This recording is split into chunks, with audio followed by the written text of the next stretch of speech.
सभी को जय मसीह की। मैं पास्टर सुमित कुमार एक बार फिर से ये शाम की मीटिंग में आपका स्वागत करता हूँ। आंखों को बंद करते हैं, परमेश्वर का नाम लेते हैं, प्रार्थना करते हैं और आगे बढ़ते हैं। आंखों को बंद करेंगे।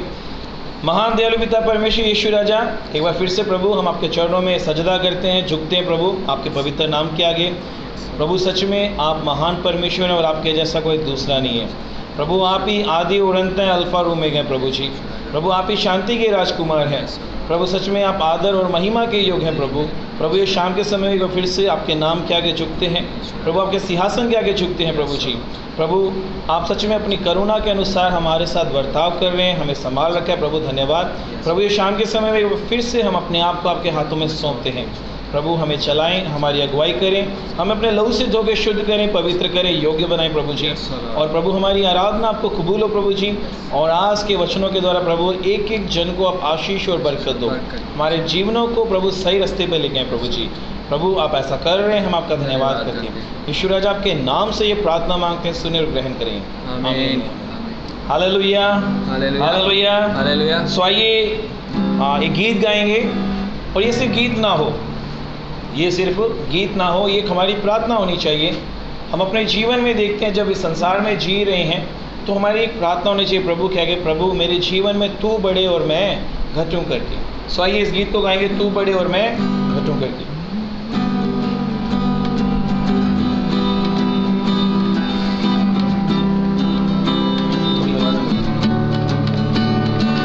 तेरे नाम के लिए जिए हम, तेरे नाम के लिए जिए हम, तेरे नाम के लिए जिए हम, तेरे नाम के लिए जिए हम। तू बड़े मैं घटूं, मेरे जीवन से महिमा तुझे मिले।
तेरा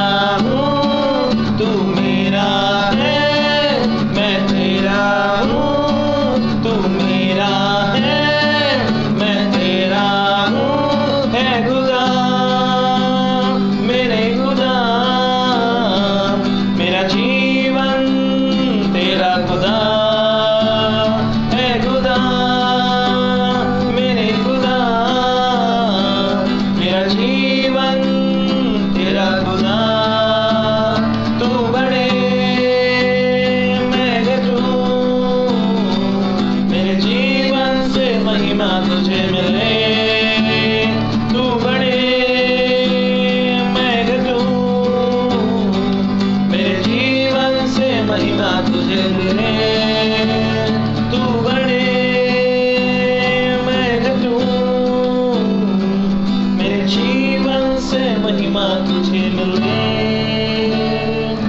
यस लॉर्ड, हमारे जीवन से सिर्फ और सिर्फ आपके नाम को महिमा मिले। प्रभु आप हमारे जीवन में बढ़े और हम प्रभु हम घटते जाएं प्रभु जी, हमारे जीवन में आपका नाम जलाल पाए।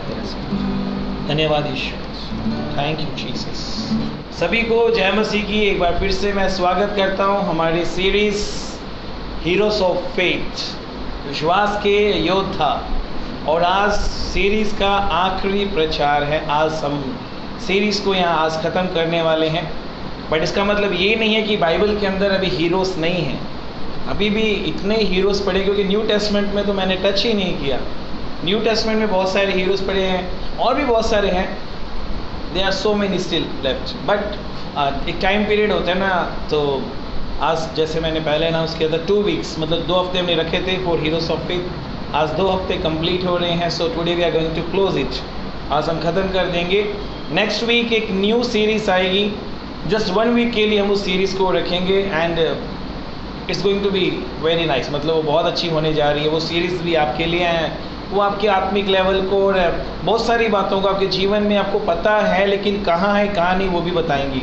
सो आज इससे पहले कि मैं कैरेक्टर्स के ऊपर बात करूं, आज आप जानते ही हो मैं किस कैरेक्टर्स के ऊपर बात कर रहा हूं, सद्रक, मेशक, अबेदनगो।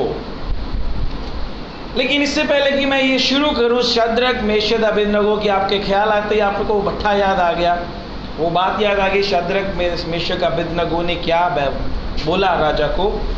क्यों ना एक सवाल मैं आपसे कर लूं। एक सवाल मेरा हक बनता है, क्या आप झुकते हो? क्या आप लोग झुकते हो? पूछिए अपने आप से, क्या आप झुकते हो? क्योंकि झुकना भी हर जगह सही नहीं है। आज मैं इससे पहले कि इस विषय के ऊपर बात करूं, सद्रक, मेशक, अबेदनगो के ऊपर, मैं आपको एक आत्मिक व्यक्ति की अच्छी बातों के बारे में बता दूं। आत्मिक व्यक्ति मेरे भाइयों बहनों, मैं संसारिक व्यक्ति की बात नहीं कर रहा हूं, मैं आत्मिक व्यक्ति की बात कर रहा हूं। उसे क्या पसंद है? वो अपने जीवन में पवित्र रहना ज़्यादा पसंद करता है बजाय खुश रहने के। अपने जीवन में अपनी इच्छाओं से खुश रहने के बजाय वो अपने आप को पवित्र रखना पसंद करता है। एक आत्मिक व्यक्ति अपने क्रूस को उठाकर चलना ज़्यादा पसंद करता है। हालेलुया। और वो हमेशा जो उसका नज़रिया होता है देखने का, एक आत्मिक व्यक्ति का देखने का नज़रिया हमेशा परमेश्वर की नज़र से होता है, संसारिक नज़र से कभी भी नहीं होता। हालेलुया। और आत्मिक व्यक्ति के बारे में बताना चाहता हूँ। आत्मिक व्यक्ति क्या करना चाहता है? वो परमेश्वर के नज़रिए से एक अच्छा जीवन जीना पसंद करेगा। यानी जो सही है वो सही कहेगा, जहाँ पे वो गलत बोलेगा, परमेश्वर ने बोला गलत, तो वो गलत बोलेगा, वो गलत को सही नहीं बोलेगा। ये आत्मिक व्यक्ति के बारे में बोल रहा हूँ। हालेलुया। एक आत्मिक व्यक्ति अनंत काल के लिए फैसला करता है। अनंत जीवन जैसे है वैसे अनंत काल के लिए फैसला करता है, जबकि एक संसारिक व्यक्ति समय के अनुसार, हालात के अनुसार, परिस्थिति के अनुसार फैसला करता है। हालेलुया। एक और बात मैं बता दूं, एक आत्मिक व्यक्ति हमेशा अपने जीवन में परमेश्वर को ही महिमा देना पसंद करेगा। उसके जीवन में उसकी महिमा को ही देखना पसंद करेगा। फिर चाहे उसके जीवन में उसका निरादर हो, तिरस्कार हो, बेइज्जत हो, छोटा किया जाए, वो सब कुछ सहना पसंद करेगा, बजाय वो परमेश्वर को नीचे करके आप ऊपर हो, जैसे भी हमने गीत में गाया। हालेलुया। चलते हैं वापस, जो आज मैंने आपको सवाल किया है, क्या आप झुकना पसंद करते हैं? क्योंकि आपको मालूम चल गया कि आज मैं किस टॉपिक के ऊपर बात कर रहा हूँ, क्योंकि यहाँ पर भी झुकने की बात है, यहाँ पर भी झुकने की बात है, सिर झुकाने की बात है। मैं इससे पहले कि इसके ऊपर बात करें, इस विषय के ऊपर मैं आपको बाइबल के अंदर लेके चलना चाहूँगा, जहाँ पर ये सारा कुछ दिया हुआ है, जहाँ पर ये घटना घट रही है, जहाँ पर ये सारा इंसिडेंट वाक्य हो रहा है। दानियल की पुस्तक अगर उसके 3रे अध्याय में जाएंगे, वहाँ पर राजा के कुछ व्यक्ति आके राजा से कुछ कह रहे हैं गहरी बातें। मैं पढ़ देता हूँ आप लोगों के लिए। है राजा, तूने ये आज्ञा दी है कि जो मनुष्य नरसिंगे, बांसुरी, वीणा, सारंगी, सितार, शहनाई आदि सब प्रकार के बाजों का शब्द सुने, वह गिरकर उस सोने की मूरत को दंडवात करें। वो गिरकर उस सोने की मूरत को दंडवात करें, और जो कोई गिरकर दंडवात ना करे वे धधकते हुए भट्ठे के बीच में डाल दिया जाए। देख, शद्रक, मेशक और अबेदनगो नामक कुछ यहूदी पुरुष है जिन्हें तू बेबीलोन के प्रांत के कार्यों के ऊपर नियुक्त किया है। उन पुरुषों ने है राजा तेरी आज्ञा की कुछ चिंता नहीं की। वे तेरे देवता की उपासना नहीं करते और जो सोने की मूर्त तूने खड़ी कराई है उसको दंडवाद नहीं करते। Hallelujah, hallelujah. ये हम देख रहे हैं घटना घट रही है। राजा ने एक फरमान दिया है। 3 अध्याय के अंदर देखते हैं राजा ने एक बहुत बड़ी मूर्त बनवाई है, अपने आप की मूर्त, और एक फैसला जारी किया गया है, एक ऑर्डर जारी किया गया है। जो व्यक्ति, जब राजा इस मूर्त की प्रतिष्ठा करेगा, जब इसको खड़ा करेगा, इसका जब सम्मान करेगा, जब सारे म्यूजिकल इंस्ट्रूमेंट्स बजाए जाएंगे, जो व्यक्ति इसके सामने सर नहीं झुकाएगा उसे एक धधकते हुए भट्टे में फेंक दिया जाएगा। बट यहाँ पर एक बात देखने को आ रही है हमारे सामने कि 3 यहूदी पुरुषों के बारे में जिक्र आ रहा है, शद्रक, मेशक, अबेदनगो के बारे में लिखा गया है। कुछ लोग राजा के चमचे कह सकते हैं, आगे राजा को बोल रहे हैं, राजा तूने ये आज्ञा दी थी, तूने ये मूर्त बनवाई है, सब कुछ चल रहा है, लेकिन ये यहूदी पुरुष जिनको तूने बेबीलोन प्रांत के ऊपर नियुक्त किया है, ये लोग आके तेरी मूर्त के सामने सर नहीं झुका रहे हैं। अब ये 3 यहूदी पुरुष हैं कौन?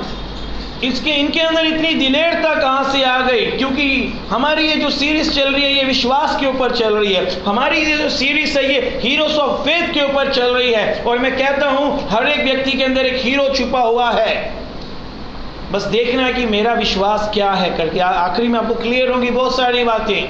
ये 3 यहूदी पुरुष कौन हैं और ये कहाँ से आए? इनका विश्वास इतना कैसे मजबूत हो गया? इनका विश्वास इतना लेवल ऐसे कैसे बढ़ गया अचानक कि राजा की आज्ञा को तोड़ रहे हैं, राजा की आज्ञा के खिलाफ जा रहे हैं, अपनी सजा को सामने देख पा रहे हैं, अपनी मौत को सामने देख पा रहे हैं, किसी बात की चिंता नहीं कर रहे, लेकिन जो कर रहे वो ये है, वो मूर्त के सामने नहीं झुक रहे। एक दिन में रोम नहीं बना था तो एक दिन में विश्वास भी नहीं बढ़ जाता मेरे भाई और बहनों। इंग्लिश में कहा गया Rome was not built in a day करके। रोम एक दिन में नहीं बना। वैसे हमारे जीवन के अंदर विश्वास एक समय में नहीं आता। प्रभु हमारे जीवन में विश्वास धीरे धीरे बढ़ाता है और हम बढ़ते जाते हैं। और ऐसे समय में प्रभु जब हमारे विश्वास के स्तर को बढ़ा देता है, हम काफ़ी समय प्रभु के साथ बिताते हैं, उसकी हजूरी में बिताते हैं, वो हमसे उम्मीद करता है कि अपनी ज़िंदगी के पहाड़ों को हम विश्वास के साथ हिला के रख दें। अपनी ज़िंदगी के अंदर जो समस्याएं आती हैं, तकलीफें आती हैं, पहाड़ों के रूप में विश्वास के साथ उनको हटा के फेंक दें। हालेलुया। अगर हम दानियल की पुस्तक में जाते हैं उसके पहले अध्याय के अंदर, वहाँ पर दानियल के बारे में, 3 लड़कों के बारे में जिक्र आता है। जब इन लोगों ने वहाँ पर भी पहली बारी वो काम किया जो राजा के खिलाफ था। जब ये सब लाए गए थे, इन लोगों को खाना दिया गया था कि राजा के दरबार में जो खाना है वो तुमको खाना है। अब वो खाने के अंदर क्या है हमें नहीं मालूम, यहाँ पर क्या कुछ परोसा जाता था, लेकिन दानियल ने रिक्वेस्ट की। अगर हम देखें यहाँ पर जो खोजा था, जो खोजा इनके ऊपर नियुक्त किया गया था, इन्होंने उसके आगे विनती की और लिखा, परमेश्वर ने उसके मन में दया डाली इस खोजे के, जो इनकी विनती को सुन लिया। दानियल ने और शद्रक, मेशक, अबेदनगो ने बोला जो बाकी सब खाना खा रहे हैं, हम लोग ये राजा का खाना नहीं खाएंगे, हम लोग ये खाना नहीं खाएंगे। वो खोजा बोला तुम लोग कमज़ोर हो, जो कहता आप चाहे ट्राई कर लो 10 दिन के लिए, 10 दिन आप हमें नॉर्मल खाना दीजिए, उनको अच्छा खाना दीजिए और 10 दिन बाद आप चेक कर लेना। हम देखते हैं बाकी लोगों ने वो खाना खाया जो राजा के दरबार में परोसा जाता है, और दानियल और उसके दोस्तों को 10 दिन तक साग पात दिया गया। और इन लोगों ने पहली बार वहाँ रिजेक्ट किया राजा के हुक्म को। मालूम है 10 दिन बाद क्या हुआ? इन लोगों के चेहरे पे ग्लो बहुत ज़्यादा था, जैसे अभी मेरी वीडियो के अंदर आप मेरे चेहरे को चमकता हुआ देख रहे हो। इनके चेहरों पे ग्लो बहुत ज़्यादा था, एक नूर था इनके ऊपर। बजाय वो लोग जो अच्छा खाना खा रहे थे, ये लोग साग पात खा रहे हैं, वो अच्छा स्वादिष्ट खाना खा रहे हैं। मैं सोच रहा हूँ ऐसा क्या था वो खाने के अंदर। एक बात जो मुझे टच की बहुत ज़्यादा, एक बात जो मुझे बहुत ज़्यादा छुई, जिसकी वजह से वो खाना खाना पसंद नहीं कर रहे थे। अगर पहले अध्याय के अंदर हम देखते हैं उसके 16वें वचन में लिखा है, तब वे मुखिया उनका भोजन और उनके पीने के लिए ठहराया हुआ दाख मधु दोनों छोड़कर उनको साग पात देने लगा। अब यहाँ पर दाक मधु दारू को कहा जाता है, शराब को कहा जाता है। शायद इसलिए इन लोगों ने वो खाना खाना पसंद नहीं किया, क्योंकि हम देखते हैं बाइबल के अंदर भजन संहिता उसके पहले अध्याय में लिखा हुआ है हम लोगों को कैसी कैटेगरी के लोगों के साथ नहीं रहना, ना उठना बैठना चलना, तीनों वहां बता रखा है। शायद इसलिए ये लोग वो पसंद नहीं कर रहे हैं। हालेलुया। तो यहाँ से इनका विश्वास बढ़ा, जब परमेश्वर ने इनका साथ दिया, इनको कमजोर नहीं होने दिया, इनको बलवान किया। परमेश्वर ने जब उस खोजे के मन में दया डाली, हालेलुया हालेलुया। अब देखते हैं यहाँ पर इन लोगों ने यहाँ से ये दिलेरी ले ली, लेकिन देखने वाली बात क्या है मेरे भाइयों और बहनों, राजा की मूर्ति बनवाने से पहले, राजा की मूर्त बनने से पहले राजा ने दूसरे अध्याय के अंदर एक स्वप्न देखा, एक दर्शन देखा, और वो किसी को नहीं मालूम दर्शन क्या देखा। और राजा ने अपने दरबार में अनाउंसमेंट करा, जितने भी लोग हैं जादू वाले टोने वाले, मैं पढ़ देता हूँ, उन सबको बुलाया गया कि मेरे जो भी मैंने दर्शन देखा उसका मतलब बुलाया जाए। तब राजा ने आगे दी जितने ज्योतिष तांत्रिक टोने और कसदी बुलाए जाए कि वे राजा के उसके स्वप्न बताएं। कोई नहीं था वहां पर जो राजा को उसके स्वप्न बताया। राजा ने बोला जिसने मुझे मेरा स्वप्न उसका अर्थ ना बताया वो तो मरेगा ही मरेगा, उसके परिवार को उसके घर समेत मैं क्या करूं, जला डालूंगा। हालेलुया। और यहाँ पर देखते हैं दानियल उनमें से एक ऐसा निकला जिसको परमेश्वर ने खास दया की थी, जिसके ऊपर बुद्धि दी थी, निपुण था वो हर बात में, वो दर्शन देखने वाला था और स्वप्नों का अर्थ बताने वाला था, जैसे यूसुफ बताया करता था। और इसने राजा को बताया कि तूने स्वप्न में बहुत बड़ी मूरत को देखा, तूने एक बहुत बड़ी मूरत को देखा, और वो मूरत का उसने सारी डिटेल बताई, उसकी लंबाई चौड़ाई सब कुछ बताई। उसको बताया ये सोने चांदी पीतल लोहा और किन चीज़ों से ये बनी हुई है, और एक पत्थर लिखा उठ के उस मूरत पे टकराता है और वो पूरी मूरत गिर के मिट्टी में मिल जाती है, चिकनाचूर हो जाती है। अब देखने वाली बात मेरे भाइयों और बहनों ये है, इससे पहले कि सद्रक मेशक अबेदनगो इस सिचुएशन का सामना करे, परमेश्वर ने ऑलरेडी नबूकदनेस्सर को अलर्ट कर दिया था कि उसके राज्य का क्या होने वाला है, उसके राज्य में क्या कुछ होने वाला है और वो क्या कुछ देखने जा रहा है। ये चेतावनी पाने के बावजूद भी नबूकदनेस्सर ने अपना ही पुतला बनवा दिया। परमेश्वर ने बोलते तेरे राज्य का न्याय होने वाला है करके, हालेलुया हालेलुया, उसका जो राज्य वो खत्म होने वाला है। और देखते हैं तुरंत ये घटना घटी कि नहीं, दानियल ने सब कुछ बताया। अगले ही चैप्टर में हम जब जाते हैं तीसरे अध्याय के अंदर, वहाँ पर देखते हैं कि वो एक मूरत बनवा रहा है। हालेलुया। अब मैं यहाँ पर उन तीनों भाइयों की बात करना चाहूँगा जो बहुत दिलेर हैं, जो विश्वास में बड़े पक्के हैं, जो जीवित परमेश्वर को अपने सम्मुख रख के चलते हैं, जो मैं कहूँगा परमेश्वर से प्यार बहुत करते हैं, क्योंकि जो प्यार करता है वही बातों को मानता है। जो परमेश्वर से प्यार करता है वही उसकी आज्ञाओं को मान सकता है। जो परमेश्वर से प्यार नहीं करता वो कभी मानेगा कभी नहीं मानेगा, क्योंकि सच्चा प्यार नहीं है उसके जीवन में। हालेलुया। इन लोगों ने अपनी भक्ति को कैसे प्रकट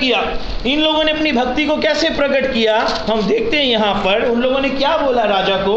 अगर तीसरे अध्याय के अगर हम 16वें वचन में जाते हैं, वहाँ पर उन्होंने अपनी भक्ति को प्रकट किया। कैसे, वहाँ लिखा हुआ है, शद्रक मेशक और अबेदनगो ने राजा से कहा, है नबूकदनेस्सर इस विषय में तुझे उत्तर देना हमें कुछ प्रयोजन नहीं जान पड़ता। राजा पूछ रहा तूने ये क्या कर दिया, तुमने मेरी आज्ञा क्यों नहीं माना। वो बोल रहे हम जवाब देना उचित नहीं समझते, हम तुम्हारी बातों का जवाब देना उचित नहीं समझते। हमारा परमेश्वर, हालेलुया, हमारा परमेश्वर जिसकी हम उपासना करते हैं, यानी जिसकी हम भक्ति करते हैं, जिसकी हम आराधना करते हैं, जिसके पीछे हम चलते हैं, जिसकी हम उपासना करते हुए हमको उस धधकते हुए भट्टे की आग से बचाने की शक्ति रखता है। वरन है राजा वे हमें तेरे हाथों से भी छुड़ा सकता है, परंतु यदि नहीं तो है राजा तुझे मालूम हो कि हम लोग तेरे देवता की उपासना नहीं करेंगे और ना तेरी खड़ी कराई हुई सोने की मूरत को दंडवात करेंगे। ये है आपके विश्वास को हम बोल सकते हैं your faith is tested in fire.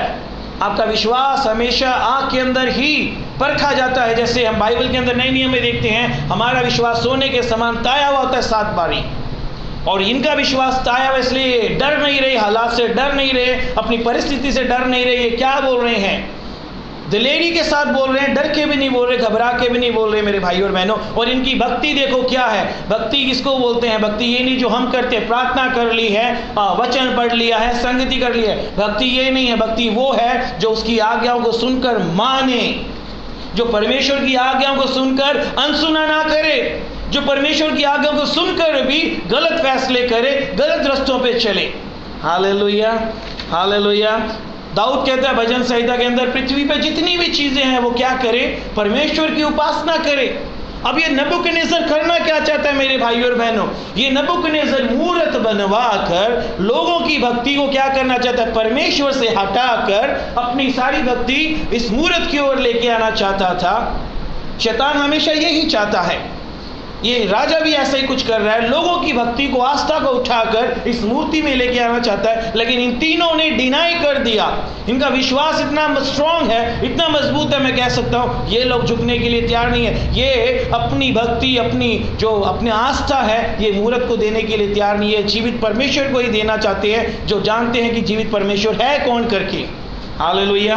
क्योंकि वो जानते हैं कि परमेश्वर ही योग्य है भक्ति के, आदर के, महिमा के, स्तुति के, आराधना के। ये जानते हैं, ये अपनी भक्ति को बदलना नहीं चाहते। लोग हालात और परिस्थिति के अनुसार अपने आप को बदल लेते हैं, डर के मारे वो समझौते कर लेते हैं, लेकिन ये समझौता करने के लिए तैयार नहीं मेरे भाई और बहनों। हालेलुया।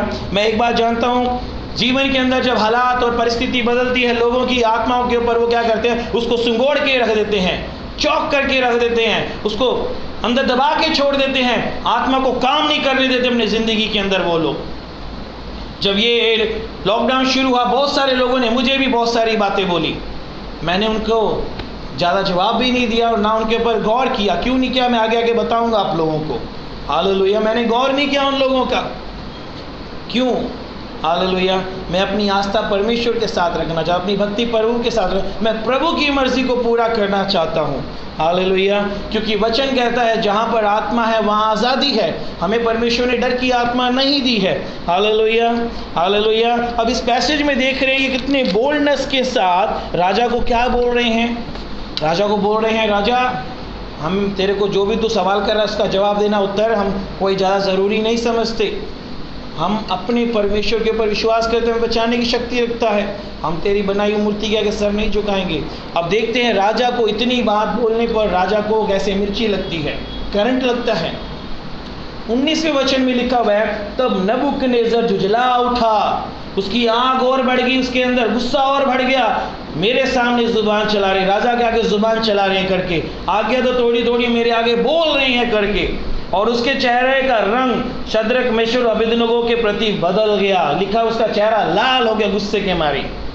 और उसने आज्ञा दी कि भट्टे को 7 गुना अधिक बढ़ा दो। हालेलुया। फिर अपनी सेना में से कई एक बलवान पुरुषों को, हम सब जानते हैं यहाँ पर क्या हुआ, बुलाया गया। और उनको क्या बोला गया? क्या बोला गया कि जाकर ये जो भट्टा है जिसकी 7 गुना आग बढ़ा दी गई है, इनको तीनों को पकड़कर क्या कर दिया जाए? उसके अंदर डाल दिया जाए। हालेलुया। बट मैं आपको एक बात बता दूं मेरे भाई और बहनों, उस दिन ये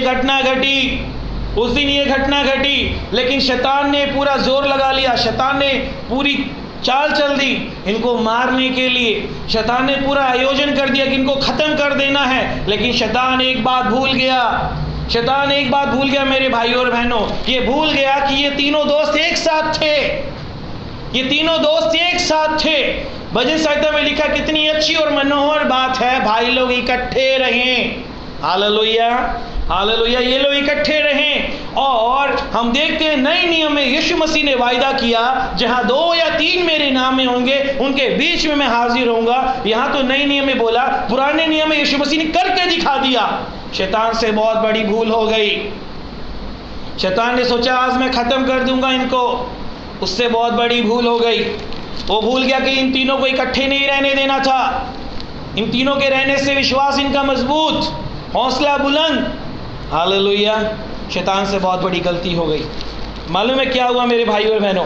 शैतान हमेशा क्या करता है, मैं आपको एक बात बताना चाहता हूँ। शैतान हमेशा क्या करना चाहता है, वो कभी भी नहीं चाहता, शैतान कभी भी नहीं चाहता कि आप इकट्ठे रहो करके। वो कभी ये परवाह नहीं करता आप कितने अभिषिक्त हो करके, लेकिन उस चीज़ से फ़र्क पड़ता है आप इकट्ठे ना हो करके। वो इस चीज़ से ये फ़र्क नहीं पड़ता आप कितनी प्रार्थना करते हो, लेकिन इस बात से फ़र्क पड़ता है आप इकट्ठे ना हो। इस चीज़ से उसको कोई फ़र्क नहीं पड़ता आप कितनी अच्छी आराधना करते हो, लेकिन इस चीज़ से फ़र्क पड़ता है जब आप इकट्ठे होते हो। इस चीज़ से कोई फ़र्क नहीं पड़ता आप कितनी प्रार्थना कर लेते हो, लेकिन इस चीज़ से उसको फ़र्क पड़ता है आप इकट्ठे ना हो। Hallelujah, hallelujah. क्यों मेरे भाई और बहनों, क्यों? क्योंकि वचन में लिखा है जहाँ प्रभु के लोग होते हैं उनके बीच में परमेश्वर हाजिर होता है। जहाँ प्रभु के लोग होते हैं वहाँ पर परमेश्वर खुद हाजिर होता है। और उस दिन भी कुछ ऐसा ही हुआ। उनके विश्वास की तारीफ करनी चाहिए। Hallelujah, hallelujah. उस दिन जब वो लोग इकट्ठे थे, जब सोचा था आज, शैतान ने सोचा आज तो इनकी जिंदगियां खत्म, राजा ने सोचा इनकी जिंदगियां खत्म। आपको मालूम है उसी क्षण, उसी मुसीबत के अंदर, उसी प्रॉब्लम के अंदर कुछ नजर आया उनको कुछ नजर आया। देखेंगे यहाँ पर क्या लिखा हुआ है। तब नबूकदनेस्सर राजा अचंभित हुआ और घबरा कर उठ खड़ा हुआ और अपने मंत्रियों से पूछने लगा, क्या हमने उस आग के बीच में 3 ही पुरुष बंदी हुए नहीं डलवाए? उन्होंने राजा को उत्तर दिया, हाँ राजा, सच बात है। फिर उसने कहा, अब मैं देखता हूं कि 4 पुरुष हालेलुया आग के बीच में खुले हुए टहल रहे हैं और उनकी कुछ भी हानि नहीं पहुंचती। और 4था पुरुष का रूप ईश्वर के पुत्र के सदृश है। हालेलुया। ये है परमेश्वर जो आपके लिए काम करता है। जैसा आपका विश्वास होता है वैसे आपके लिए हो जाता है। ये वचन भी कहता है मेरे भाई और बहनों। सद्रक, मेशक, अबेदनगो ने बोला परमेश्वर हमें उस जलते हुए भट्टे से बचाने की शक्ति रखता है। और सच में ऐसे हुआ। जब इन तीनों को डाला गया यीशु मसीह खुद वहां हाजिर हुए, क्योंकि लिखा हुआ ईश्वर के पुत्र के समान वो यीशु मसीह जिसने नए नियम में वादा किया जहां 2 या 3 इकट्ठे होंगे उनके बीच में यीशु मसीह हाजिर हो गया, उनको बचा लिया मेरे भाई और बहनों। हालेलुया। आज मैं आपसे कुछ कहना चाहता हूँ।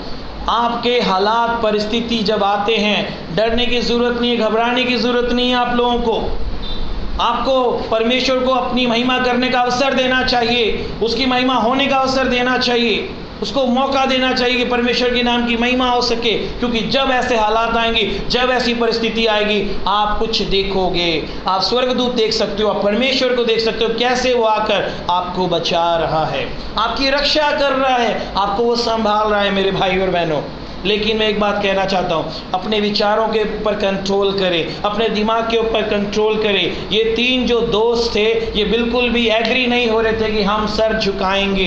ये विलिंग नहीं थे कि चाहे वो कुछ भी सुन रहे थे, देख रहे थे, माहौल चाहे जैसा भी बन रहा था, वो घबरा नहीं रहे थे मेरे भाई और बहनों। उन्होंने मन में ठान लिया हम सर नहीं झुकाएंगे। आज दुनिया के अंदर बहुत सारे लोग, प्रभु को मानने वाले भी बहुत बार गलत फैसले करके सर झुका लेते हैं। संडे चर्च होता है, वो सर कहाँ झुका लेते हैं? काम के ऊपर जाके सर झुका लेते हैं। प्रभु को टाइम देना होता है, हम जाके रिश्तेदारी में कुछ कर रहे होते हैं। प्रभु को टाइम देना होता है, हम जाके कहीं और, प्रभु को समय देना होता है अपनी जिंदगी में, मूवीज को टाइम दे रहे होते हैं, हम सर झुका लेते हैं अपना।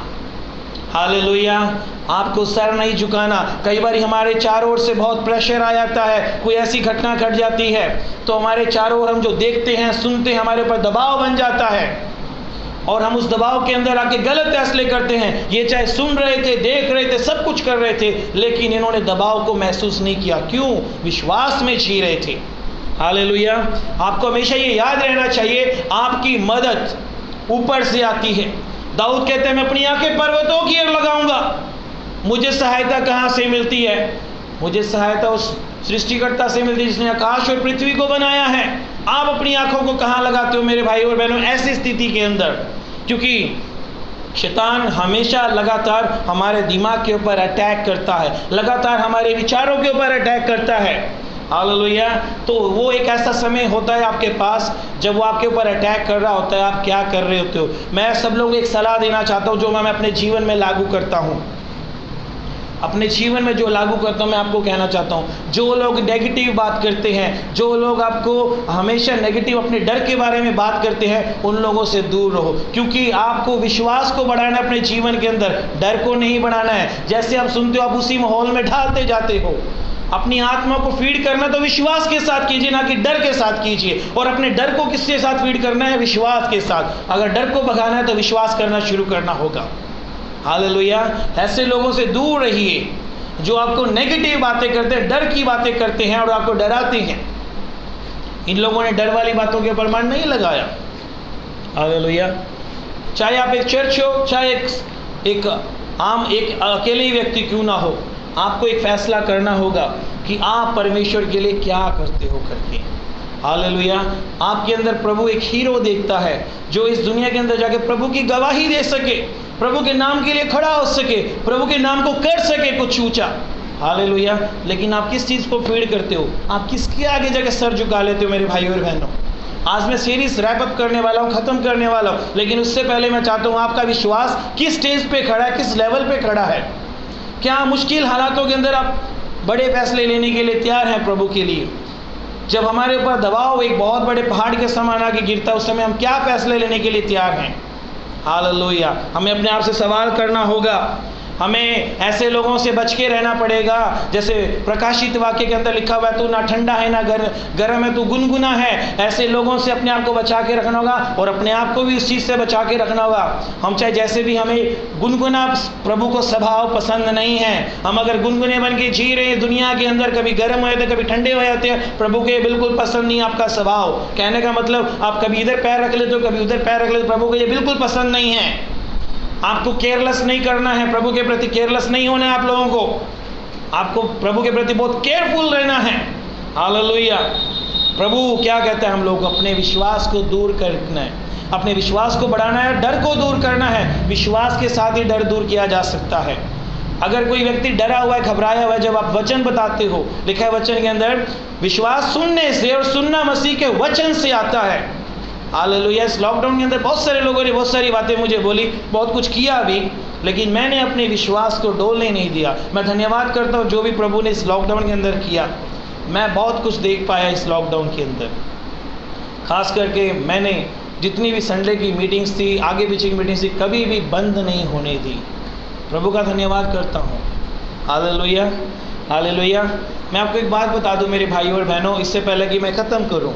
शैतान किसके समान है आपको मालूम है? बाइबल के अंदर यीशु मसीह बोलते हैं शैतान अजगर है, ड्रैगन है, झूठों का पिता है, बहुत कुछ कहता है। लेकिन एक दुनियावी तौर से मैं आपको पता क्या कहना चाहता हूँ? शैतान क्या है? एक आतंकवादी है।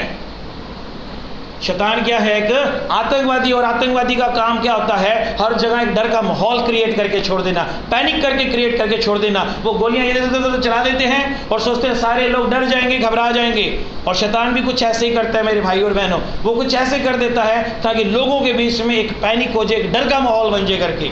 लेकिन आपने शैतान को मौका नहीं देना है। चाहे उसने अय्यूब के जीवन में हर तरह से अटैक किया, उसको पैनिक करने की कोशिश की, लेकिन उसने अपने जीवन में प्रभु को आगे रखा मेरे भाई और बहनों, और अपने जीवन में प्रभु की दुगनी आशीष को भी देखा। आज सब लोग चाहते प्रभु मुझे दुगनी आशीष दे, दुगनी आशीष दे, लेकिन आप करते क्या हो मेरे भाई और बहनों? अय्यूब ने इतना दर्द सहकर, लॉस खाकर, इतना सब कुछ बुरा होने के बावजूद भी परमेश्वर की निंदा नहीं की, परमेश्वर को छोड़ा नहीं, परमेश्वर को आगे रखा। और हमारे जीवन में थोड़ा सा कुछ हो जाता है, हम तो प्रभु को कोसने पे आ जाते हैं। हालेलुया। मेरे भाई और बहनों, शैतान को मौका मत दीजिए। वो आतंकवादी के समान आके हमारे जीवन के अंदर पैनिक करने की कोशिश, एक ऐसा माहौल क्रिएट करने की कोशिश करता है। आपको नहीं करना है। मैं कहता हूँ यूथ्स को खास करके, जब शैतान चाहता है कि आप लोग इकट्ठे ना हो, आप लोग प्रार्थना ना करो, आप आराधना ना करो, क्योंकि ये सब करने से प्रभु के नाम की महिमा होगी, आप शैतान को मौका मत दीजिए। यहाँ पर देख रहे हैं तीनों जवान लड़के हैं। जवानी के अंदर ही हमको फैसले लेने हैं प्रभु के लिए बड़े। देखो, अगर हम सपोपदेशक में पढ़ते हुए लिखा हुआ है, जवान अपने जवानी के दिनों में अपने सृजनहार को स्मरण कर। और मेरे भाई और बहनों, आज जवानी के दिनों में भाई बहन सब लोग क्या कर रहे हैं? टिकटॉक पे क्या चल रहा है, यूट्यूब पे कौन सी फालतू की वीडियो चल रही है, फेसबुक पे क्या चल रहा है, हम सब जगह पे मत्था मारते हैं, लेकिन प्रभु के लिए हमारे पास टाइम नहीं है। जवानी के दिनों में सृजनहार को स्मरण करने के लिए बोला गया, हम किसी और ही चीज़ों को स्मरण किए जा रहे हैं। न्याय होगा एक दिन, याद रख लीजिए इस बातों का। इन बातों का भी न्याय होगा, आपका एक एक टाइम का भी। अगर पैसों का हिसाब लिया जाएगा, प्रभु कहता है आप पैसे किस तरह से खर्च करते हो, अगर उसका न्याय होगा, आपका टाइम का भी प्रभु न्याय करेगा कि आप अपना टाइम किस तरह से खर्च करते हो करके, कहाँ वेस्ट किए जा रहे हो, कहाँ प्रभु के लिए इस्तेमाल हो रहा है करके, इसका न्याय होगा। इसको याद रख लीजिए, मैं मजाक नहीं कर रहा हूँ, इस बात का भी न्याय होगा। और आखिरी में एक बात बोल के मैं ख़त्म करूँगा, ये सीरीज़ यहीं पे ख़त्म हो रही है। आपके अंदर एक हीरो छुपा हुआ है, प्रभु आपके अंदर एक हीरो को देखता है। बस आपको ज़रूरत है विश्वास की। अगर आप विश्वास करोगे, प्रभु की महिमा को देखोगे। उस छोटे बच्चे ने विश्वास किया कि यीशु मसीह कुछ बड़ा कर सकता है, इसलिए उसने यीशु मसीह को 5 रोटी 2 मछलियाँ दे दी, और वहाँ पर परमेश्वर के नाम की महिमा हुई। हालेलुया। विश्वास कीजिए, प्रभु कुछ बड़ा आपकी ज़िंदगी में करेगा। एक चीज़ अपने जीवन में मत अलाउ कीजिए, वो है डर। शैतान की ओर से जो चीज़ें आती है उससे डरने की ज़रूरत नहीं है। वो हमें परेशान करने की कोशिश है, डरने की ज़रूरत नहीं है। अगर डर मानना है, खौफ मानना है, सिर्फ परमेश्वर का मानिए, इसके अलावा किसी व्यक्ति का मत मानिए। हालेलुया। प्रभु आप सबको आशीष दे, बरकत दे। संडे हाँ जी, संडे को हमारा संडे नहीं, मंडे को हमारा एक वीडियो आएगा जिसके अंदर बता दिया जाएगा कि हमारी न्यू सीरीज़ किस चीज़ के ऊपर आ रही है। और प्लीज़ उस वीडियो को भी देखिएगा। और ये मैसेज अगर आपको अच्छा लगा तो सब लोगों से शेयर कीजिए, और प्लीज़ इस चैनल को बढ़ाने में, प्रभु के काम को और बढ़ाने में हमारी मदद कीजिए। चैनल को ज़्यादा से ज़्यादा लोगों को शेयर करके सब्सक्राइब करने के लिए बोलिए। सभी को जय मसीह की।